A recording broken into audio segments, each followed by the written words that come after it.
ஆன்மீக உறவுகள் அனைவருக்கும் என் அன்பான வணக்கங்கள்.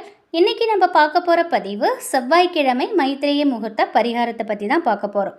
சித்தர்களால் நமக்கு கொடுக்கப்பட்டிருக்கும் அதி அற்புத வாய்ந்த நேரம் தான் இந்த மைத்திரை முகூர்த்தம். இந்த மைத்திரை முகூர்த்த நேரத்தில் நம்ம வாங்கின கடன்லேருந்து ஒரு சின்ன தொகையை நம்ம திருப்பி கொடுத்தாலும் அந்த கடன் கூடிய விரைவில் முழுமையாக அடையுங்கிறது நம்பிக்கை. நாளைய தினம் செவ்வாய்க்கிழமை செவ்வாய் ஓரையில் இந்த மைத்திரை முகூர்த்தம் வருது.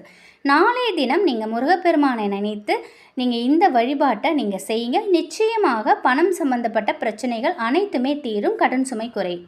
நாளைய தினம் எந்த நேரத்தில் மைத்திரை முகூர்த்தம் நேரம் வருது, அந்த நேரத்தில் செய்ய வேண்டிய பரிகாரத்தை நம்ம இந்த பதிவில் பார்க்கலாம். 7/5/2024 செவ்வாய்க்கிழமை அதிகாலை 4:29 மணிலிருந்து 6:16 வரைக்கும் மைத்திரை முகூர்த்த நேரம் இருக்குது. பிரம்ம முகூர்த்தத்தில் இந்த மைத்திரை முகூர்த்த நேரம் வந்திருக்கிறது ரொம்ப ரொம்ப சிறப்பானது. அதுவும் நாளைய தினம் செவ்வாய்க்கிழமையில் வந்திருக்கிறது மிகவும் சிறப்பு. நாளைய தினம் அதிகாலையிலே நீங்கள் எழுந்து குளிச்சுட்டு சுத்தபத்தமாக இந்த மைத்திரை முகூர்த்த நேரத்தில் பூஜை அறையில் முருகருக்காக ஒரு வெற்றிலை தீபம் ஏற்றுங்க. ஒரு வெற்றிலைக்கு மேலே நீங்கள் தீபம் ஏற்றினாலும் சரி, இல்லை 6 வெற்றிலைக்கு மேலே நீங்கள் ஒரு தீபம் ஏற்றி வைத்தாலும் சரி, அது உங்களுடைய விருப்பம். உங்களுடைய உள்ளங்கையில் ஒரு கைப்பிடி அளவு துவரம்பருப்பை எடுத்து முருகனை மனசார நினைத்து நீங்கள் அந்த ஒரு கைப்பிடி துவரம்பருப்பை நீங்கள் அந்த முருகர் படத்துக்கு பக்கத்தில் நீங்கள் வச்சுடுங்க. உங்களுடைய கடன் சுமை குறையணும் அப்படிங்கிற வேண்டுதலை நீங்கள் வைங்க. இந்த துவரம்பருப்பை நீங்கள் சிவப்பு துணியில் போட்டு முடிச்சா கட்டி முருகர் படத்துக்கிட்ட வைக்கிறது ரொம்ப ரொம்ப நல்லது.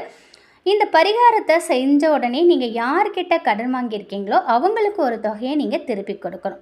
அதிகாலை நேரமாக இருக்கிறதுனால நீங்கள் பணத்தை வாங்கின நபர்கிட்ட அவங்களோட வங்கி கணக்கில் நீங்கள் ஜிபே செய்யலாம். அது உங்களோட விருப்பம். அப்படி அதுவும் முடியாதுன்னு நினைக்கிறவங்க ஒரு வெள்ளை பேப்பர் எடுத்துக்கோங்க. அதில் நீங்கள் யார்கிட்ட கடன் வாங்கினீங்களோ அவங்க பேரை எழுதி அந்த கவருக்குள்ளே உங்கள் கையில் எவ்வளோ தொகை இருக்கோ, ஒரு சிறு தொகையாக இருந்தாலும் பரவாயில்லைங்க, ஒரு 100 ரூபாயாக இருந்தாலும் சரி, இல்லை 101 ரூபா கூட நீங்கள் அதில் வைக்கலாம். அந்த கடன்காரங்களுக்கு நீங்கள் கடனை திருப்பி கொடுத்ததாக தான் அர்த்தம். அதனால் உங்களால் முடிஞ்ச தொகையை அந்த கவரில் வைங்க. நாளைய தினம் மைத்திரை முகூர்த்த நேரத்தில் முருகப்பெருமானை நினச்சி உங்களுடைய கடனை அடையணும். நிச்சயம் உங்கள் கடன் படிப்படியாக குறையும், செல்வ செழிப்பும் படிப்படியாக உயரும். முழு மனதோடு நீங்கள் முருகப்பெருமானை நினைத்து நீங்கள் இந்த ஒரு பரிகாரத்தை செய்யுங்க. முருகரின் பாதத்தில் ஒரு கைப்பிடி துவரம்பருப்பு வச்சுருக்கீங்க பார்த்தீங்களா, அதை என்ன பண்ணுங்கள், அடுத்த நாள் புதன்கிழமை எடுத்து காக்கா குருவிங்களுக்கெல்லாம் நீங்கள் இறைவியாக போடலாம். அப்படி இல்லைனாலும் பசுமாட்டிற்கு அந்த துவரம்பருப்பை நீங்கள் சாப்பிட கொடுக்கலாம். இந்த எளிமையான பரிகாரத்தை நாளைய தினம் நீங்கள் செஞ்சீங்கன்னா நிச்சயமாக முருகப்பெருமாரின் அருளாசியோடு உங்களுடைய கடன் அனைத்துமே நீக்கப்படும். கடன் இல்லாத ஒரு வாழ்க்கையை நீங்கள் வாழ்வீங்க.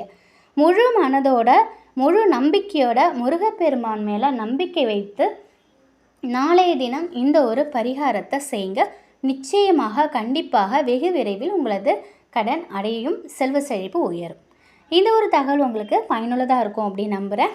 வராய்